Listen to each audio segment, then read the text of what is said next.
I just had the thought that that little one, you know, might have a digital identity for its whole life. That's pretty cool. That's amazing. Atala identity. Yeah, every time I know of someone who's having a baby, I'm like, hey, maybe we can put this child on the blockchain. Hasn't happened yet. Come on, let's make this the first. Okay, so thanks for joining, everyone. It's good to see so many people here today. I think we have a very pertinent discussion that we will be having, that ProofSpace team will be leading for us. And that is about PRISM schemas and verifiable credentials and the standards that around that, and how we will define and share those standards across blockchains. So I'll let the team explain more about what they've been doing and what they want to share and what's needed as next steps for us to take that important work forward. But before I hand over to the ProofSpace team, I was reminded not to forget to just check in to say we do host the space as a place where pioneers can come along and ask their questions if they have any, or any of the community members can come along and ask any questions about Atala, PRISM, or SSI. So if you don't mind raising your hand if you do have any questions that we can answer before we move on to the ProofSpace discussion.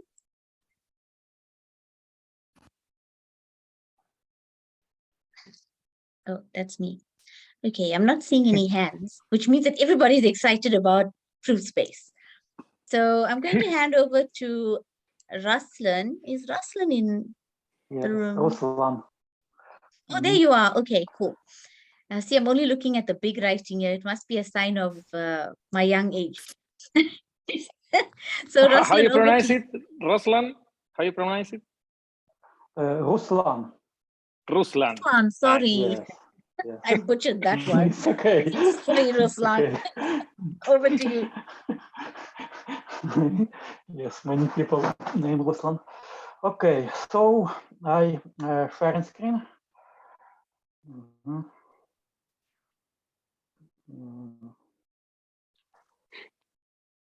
One moment.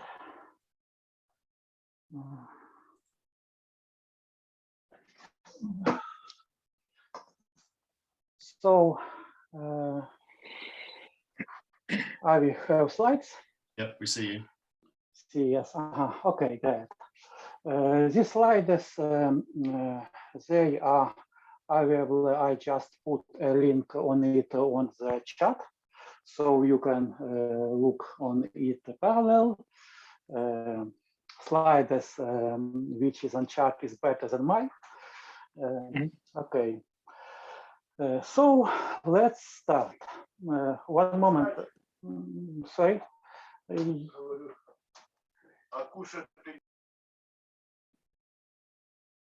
Sorry.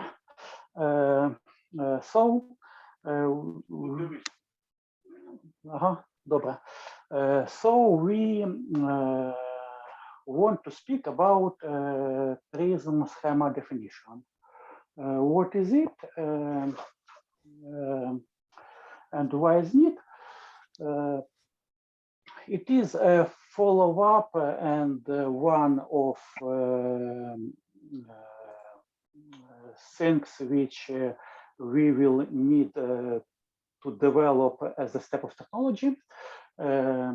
It was funded proposal in food age, and the goal is to receive early feedback from developers and step improvement channel, because if you will have early feedback, we can fix something and make better. And of course, standards are better when all trying to participate and make something things rather than somebody put it all. Okay. So what is schema definition? We know that currently in PRISM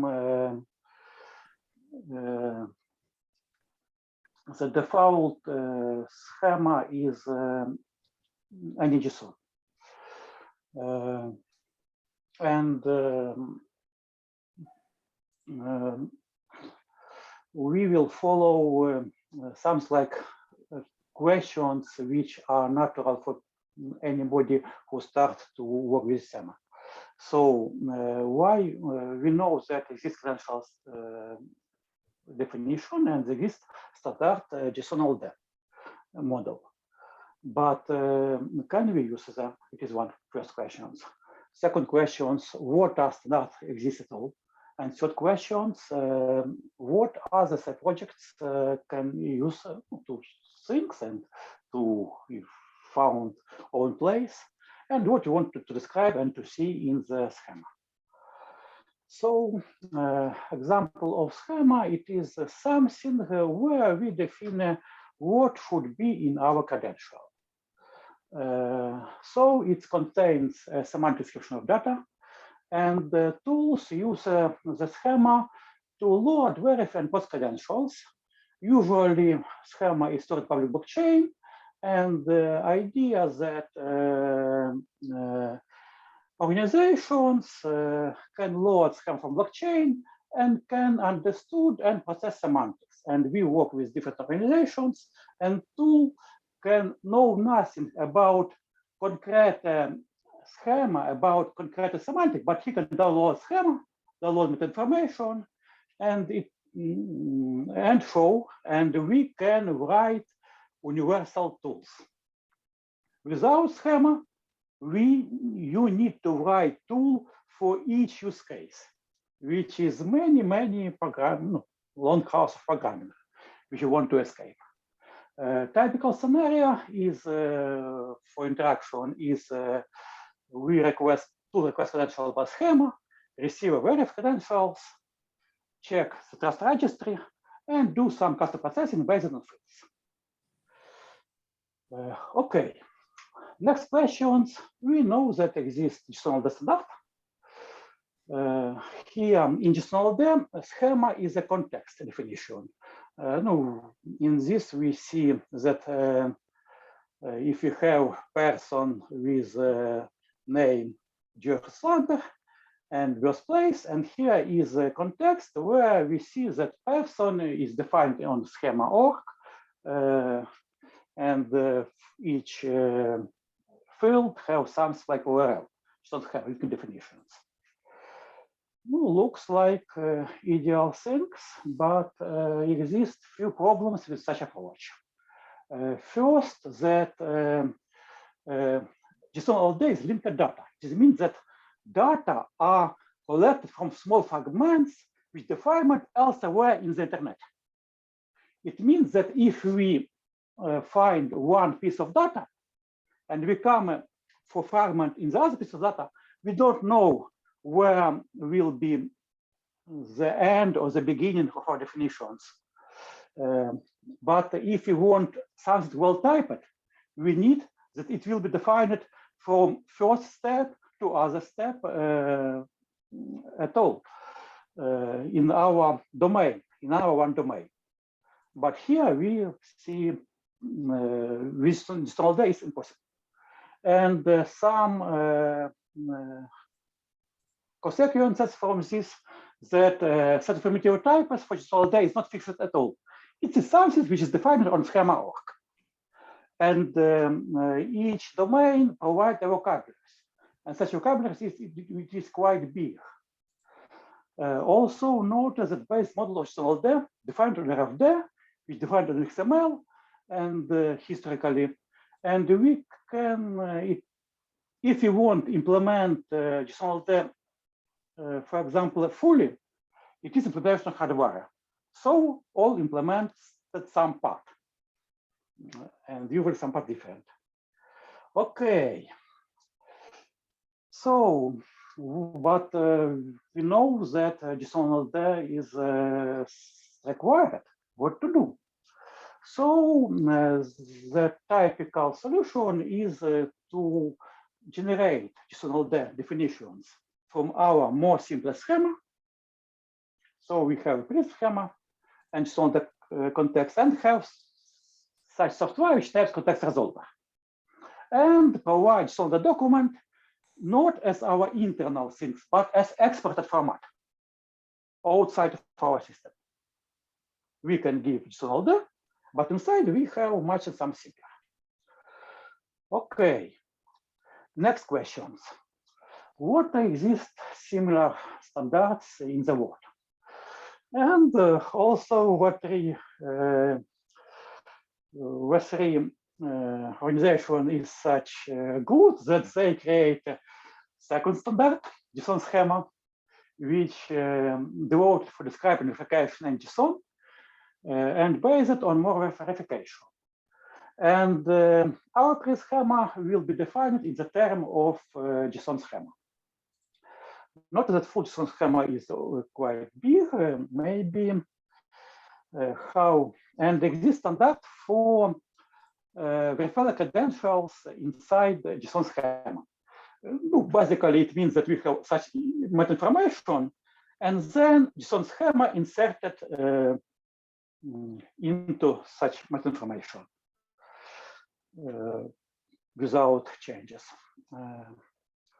Our current approach is to create something very small, but very close to the JSON, some subset of JSON schema, because we need be complete.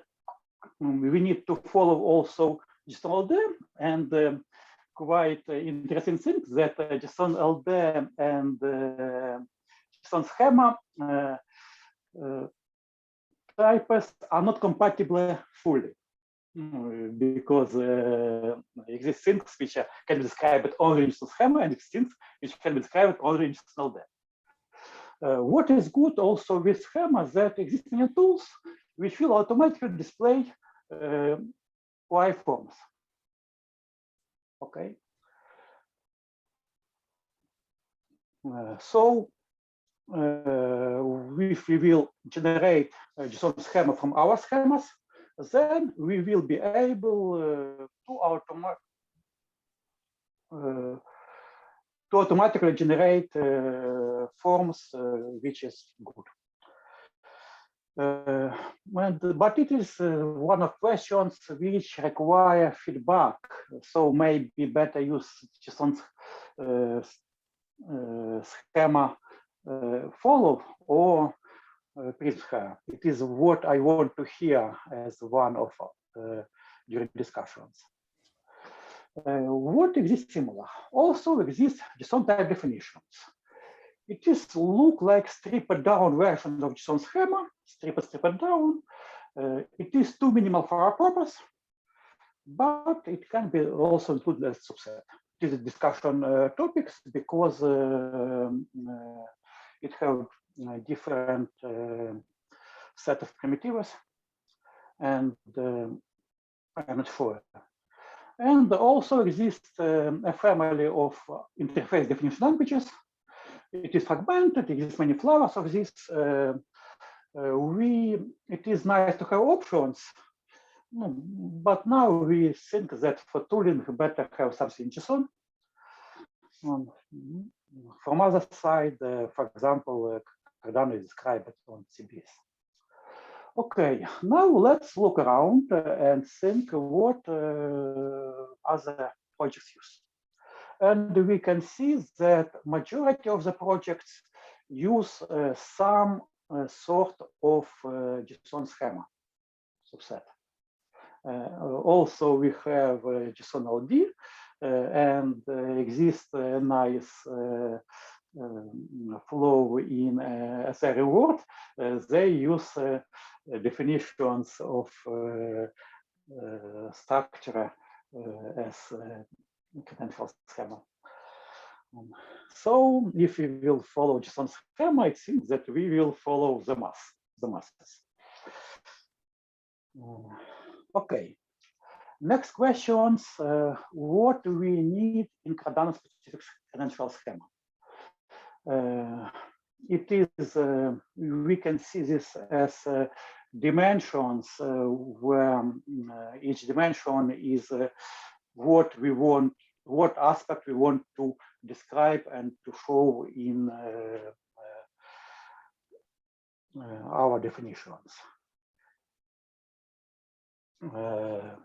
Also, what we should think about verifications.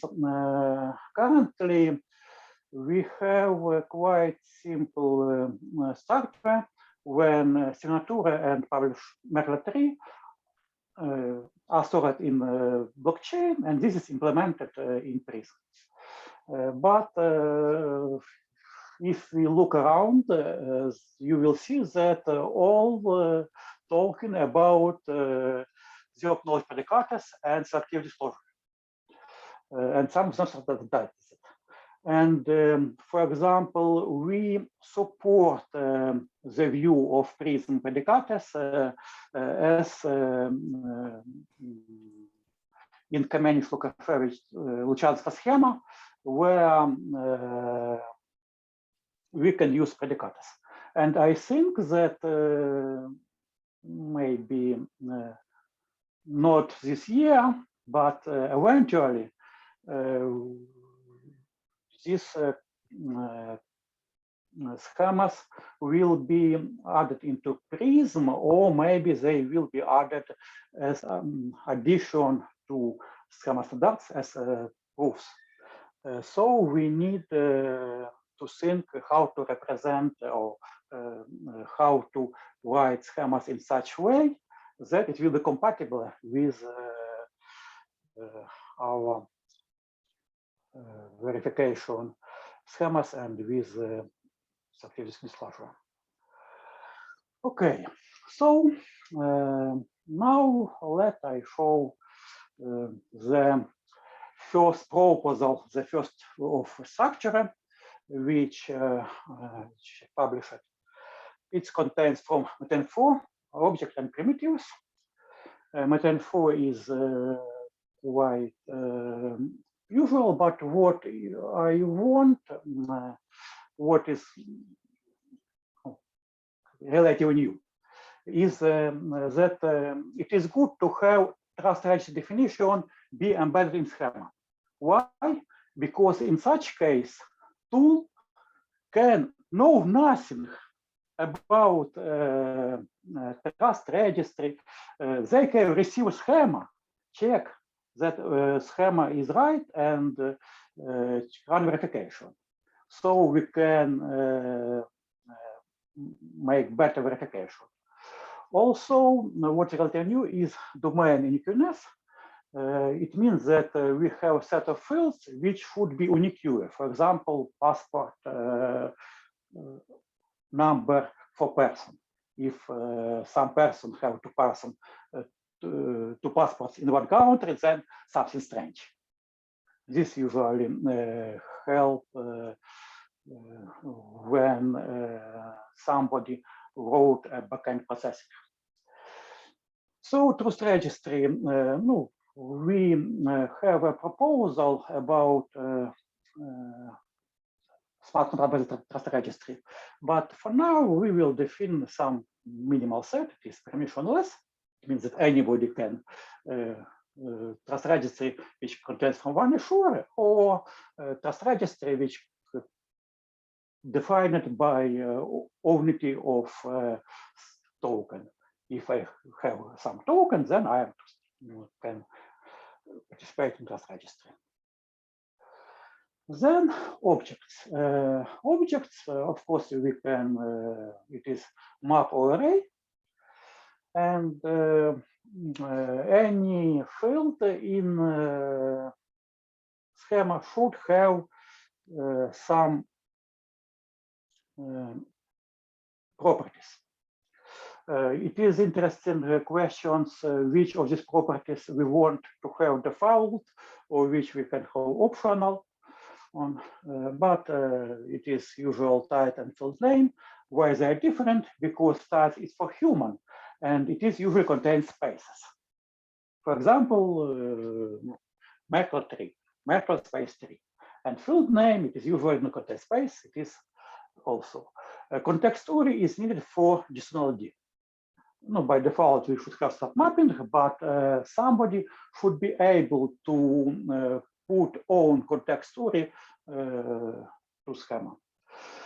Also for BLS plus signatures, we should set up, is this value disposable or no, because if you know this, we can create aggregated signature from disposable values, from different subsets of disposable values. And for the kappa schema, we should know how we want to build proofs which use a comparison with this attribute for the kappa. And the last two, indexable and nuclear, indexable because tool need search, and no, I can see that experience shows that when something is totally close, then people want to search, and they want to search on something which have meaning for them. And same with uniqueness. It is more correct. And the next thing is primitives. It is we have a part. It is like JSON schema, but without nulls.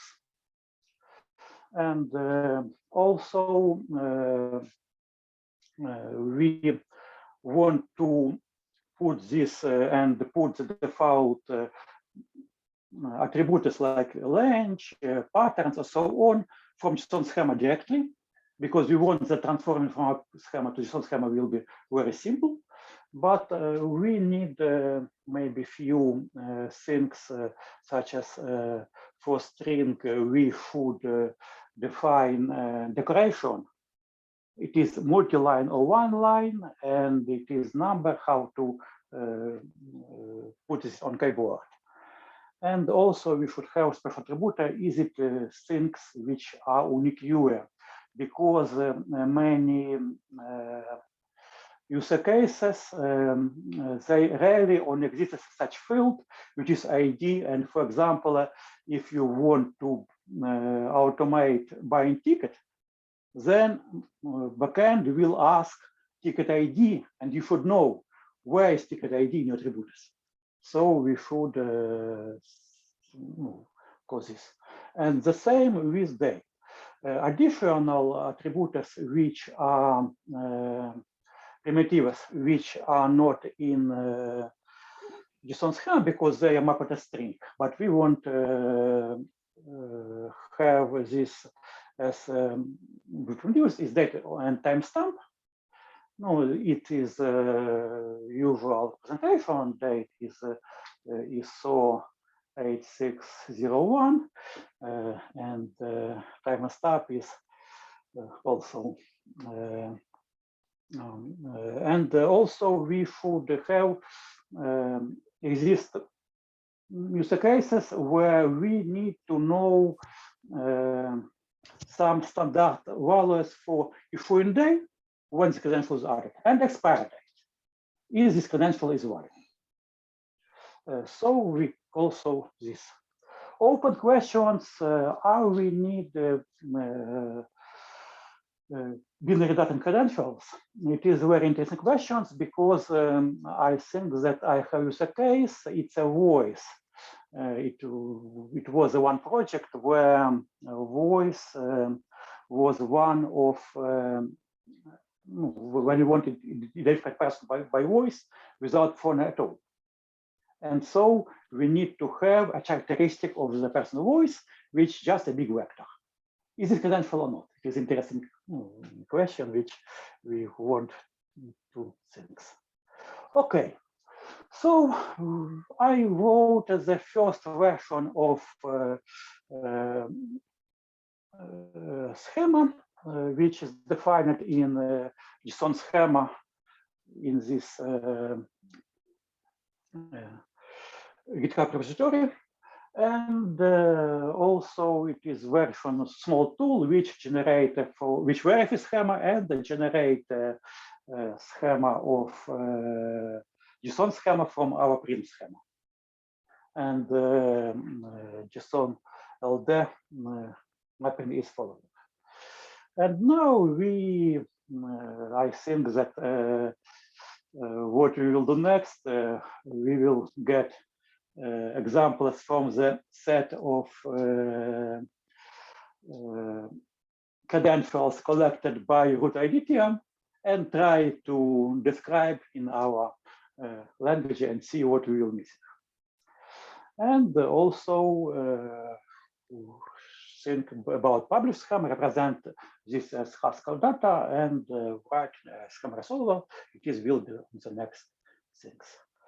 And on GitHub, what I want, on GitHub, we have discussions, and we have ability to do poll on discussions, to run polls. So let's maybe discuss the polls on.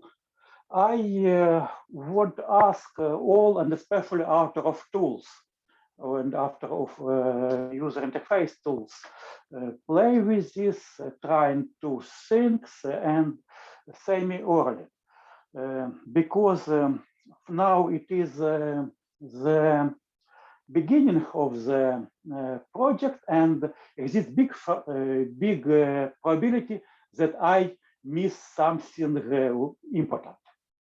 And I will be glad to hear this.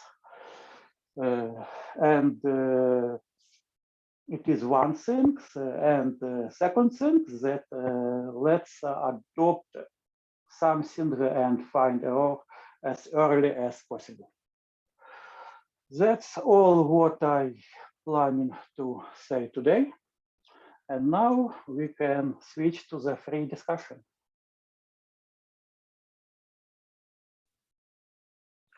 Maybe. Rodolfo. Yeah, sure. That was a great job. Wonderful. I love it. So you are one step over us doing all the stuff. So I have several questions.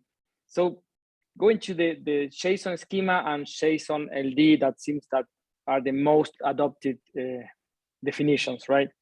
Are those overlapping somehow? Can it be converted, or it's just too deep apart both to adopt one?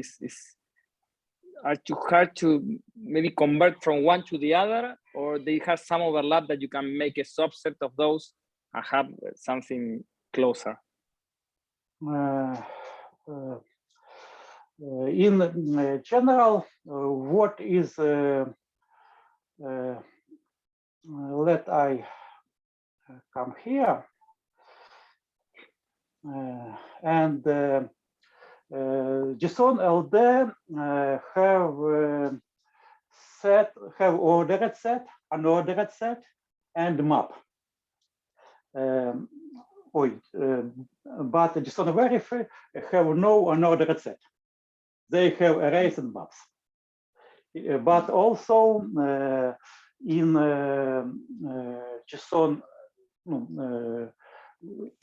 schema defines schema unity is one of, all of, any of. It is like discriminant union if you build it, but JSON-LD does not think about different union at all. It is what is difference. Yes.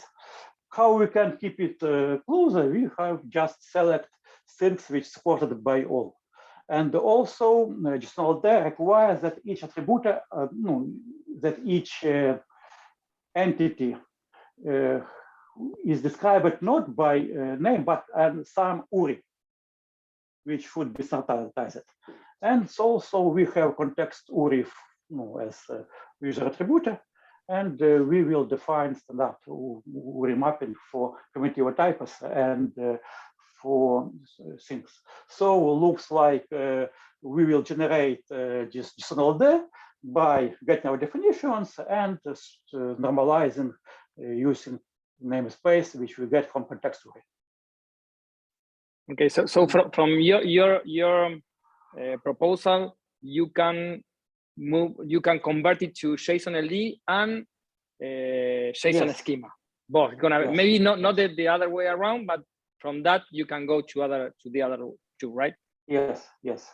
And also supporting BLS Plus presentation and ZKP.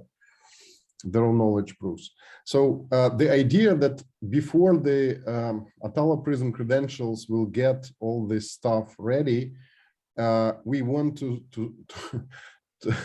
we want to go with interoperability, and without schemas, interoperability is something abstract, right?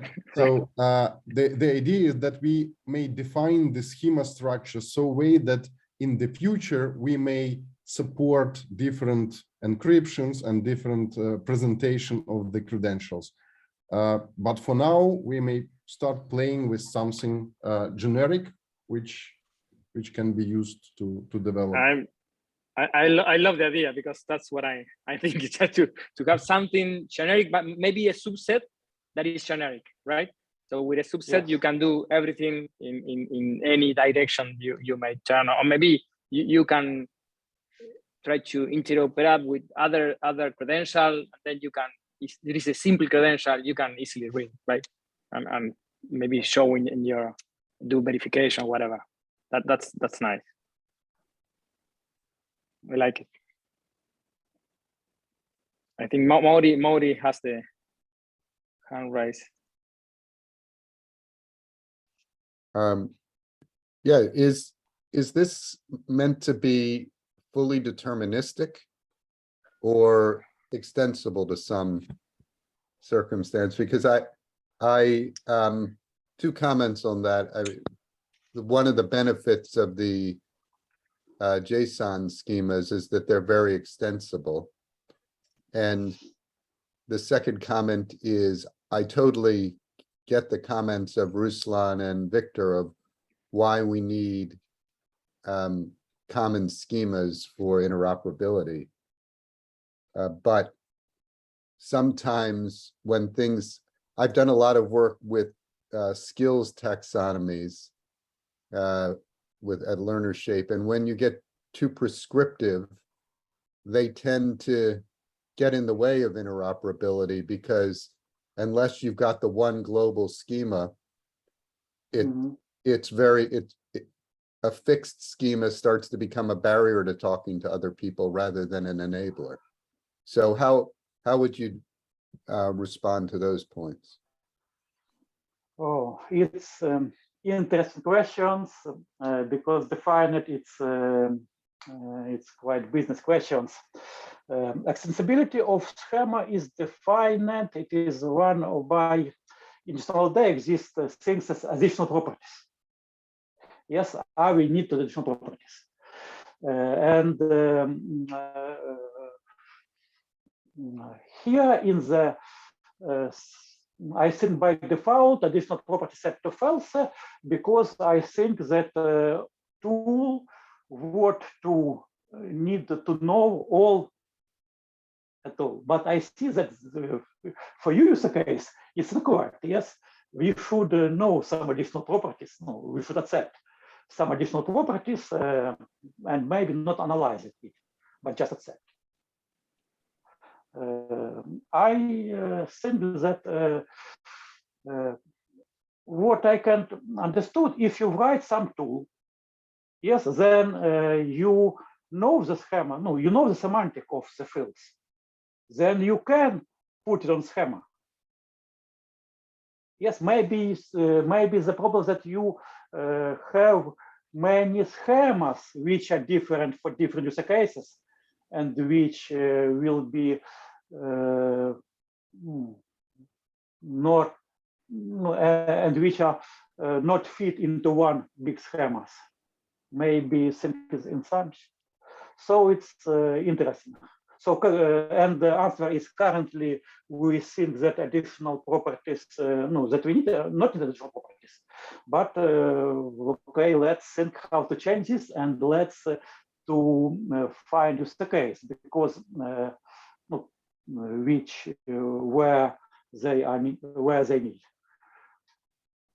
This problem also can be solved, to my mind, with the way how the schemas can be discovered. So if many skills provider or there are many kind of skills schemas in the world, but all of them should be somehow accessible by the verifiers, and they may then compose the request to the user with this disjunction of the schemas, and the user will be able to provide those credentials that match at least one of that schemas, kind of. Yeah, but and also, Victor, I think if we can maybe have a tool that can convert that schema to JSON-LD and the other schema, so others can find a converted version of that. So it's gonna, so they can map the fields, right? Or in other words, maybe it's all the schema that is using by. But what you will do with the credential, like schema is just a template for the credential, right? If you convert the schema to another presentation, but what it will do with the credential, which was issued through via the first schema, right? So the schema is used to request credentials, to issue credentials, to request and verify in some way the credentials. So there should be a kind of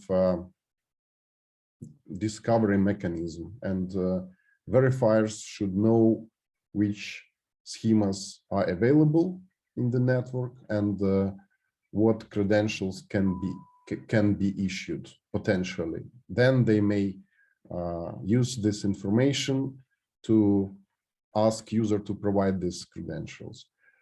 Otherwise, like if I have a credential which is just an abstract credential without schema, then the verifier will have after the verification of the issuer, the verifier will have manually sit and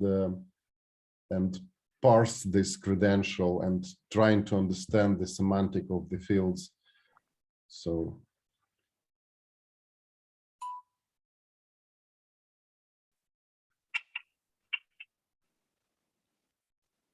yeah, agree.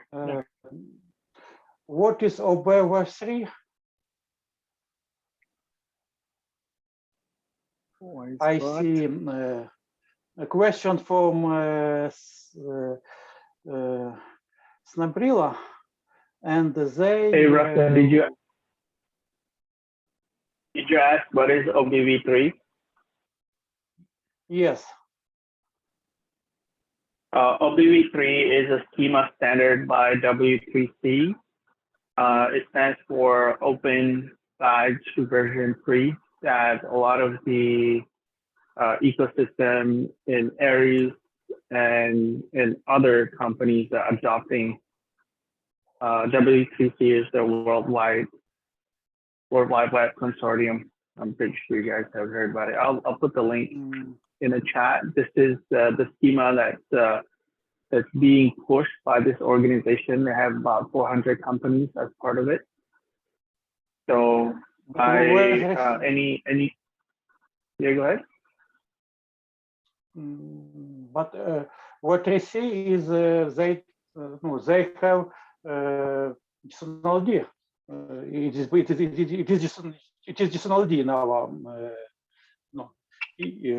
from our point of view. Yeah, check it out. I highly recommend it. If we're gonna arrive at like a SSI verified credential schema standard, I would highly recommend to have that also interoperable with OBV3, because you have companies like IBM, Walmart, the MIT Credential Consortium already using a schema. So schema is like the start of a common language between different SSI solutions. But it is not open badge. Interoperability.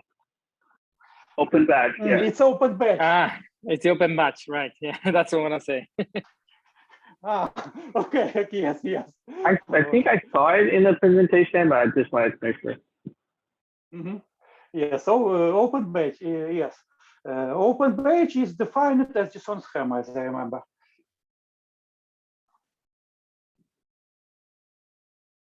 Yeah, it's a universal schema that the World Wide Web 3 consortium is championing, and they are huge champions of the DID project across different DID foundations.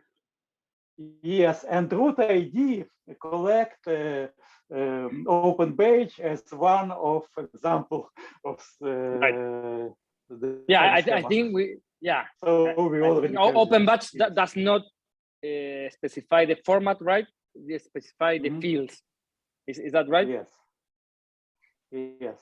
But they defined the intel of JSON schema. It is part of UBSI. So with this with this definition, there will be possible to define any schema and this particular one as well. So and maybe the one that should start to map, right? To have like something with the open batch schema in that definition. let's do some exercises. Welcome to GitHub. Yes, maybe one of things which we should do, it is get definition of open batch and start writing schema for this. Could be. So we will prioritize this. And have you been thinking about how a resolution can be, or how more advanced, how can you store it on the ledger, or where to store those definitions? No, usually definitions are stored in blockchain because tools need to know nothing about Word except blockchain. Right. So I think this will be a special transaction with datum, and this datum will be our definition. And it is also open questions about referential, because and it is discussion because we have ID, and in many systems the alias of the schema, the name of the schema, is the transaction ID of transaction which was published. And also we should think what we prefer to see, ID which written by human as some URL, or transaction ID which can be maybe alias for schema. Mm-hmm.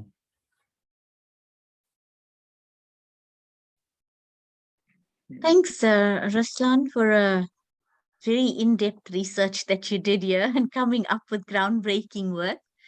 So one of the questions I have is, towards the end of the presentation, you had a slide that had some primitives and you had expiry date on it. And I might be barking up the wrong tree here, but would revocations play a role in these schemas in any way? And yes and no.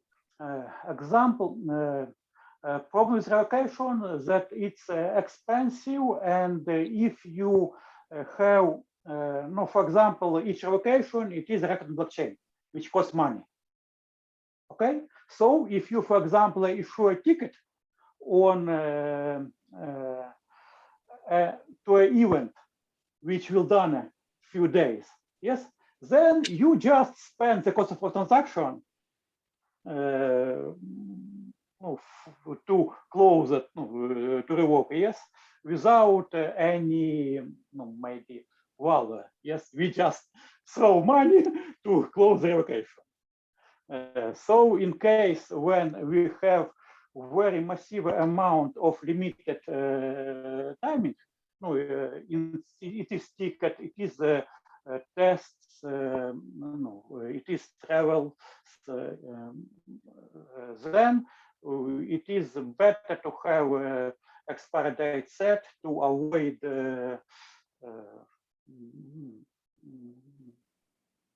to be cost effective.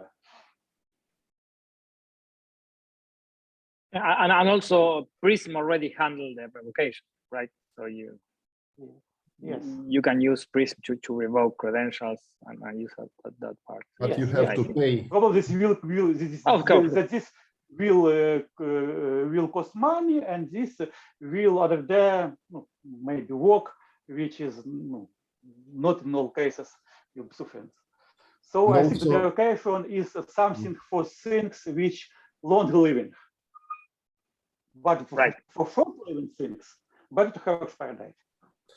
Or if the issuing date supports predicates, then the verifier may define the predicate for the issuing date and not accept and credential that don't match that predicate.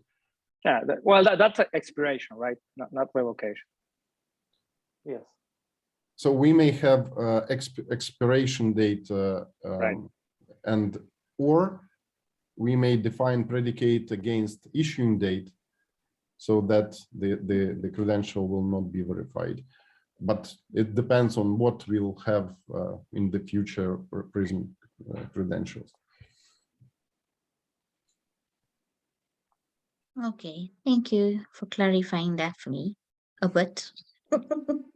Yeah, for those, I had another question, maybe general, besides that, how you're gonna handle that when you have this long-term credential, like a degree, university degree. Mm-hmm.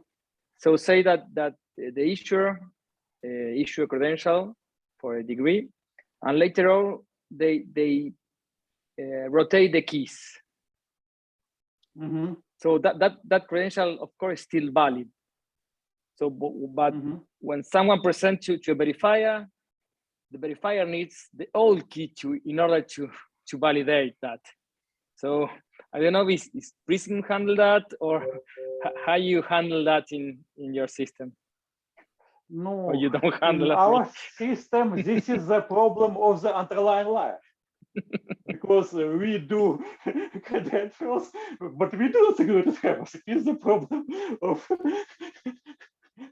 layer before us. And this is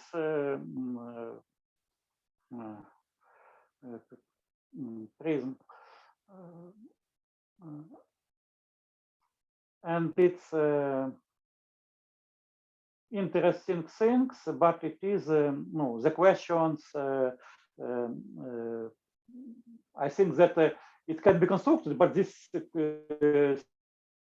different in different schemas, because we can put history, or we can just refer. It also depends from business and depends from history, or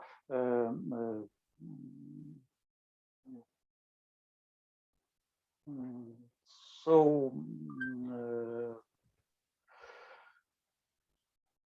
and as I remember, we have no. It is also means that it is we can keep. It is not always allocation means that we throw old case. It is also exists a few systems where you can have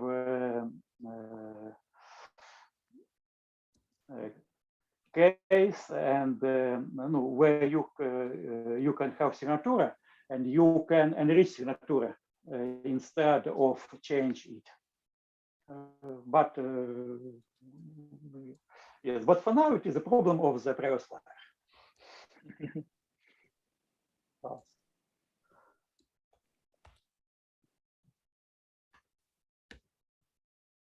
Are there any more questions? Because we're at the top of the hour. So thanks, Ruslan, for great thought leadership with the verifiable credentials and schemas here. I think what we're going to do is take this conversation offline now into GitHub, as you suggest, or into the Astro Slack channel.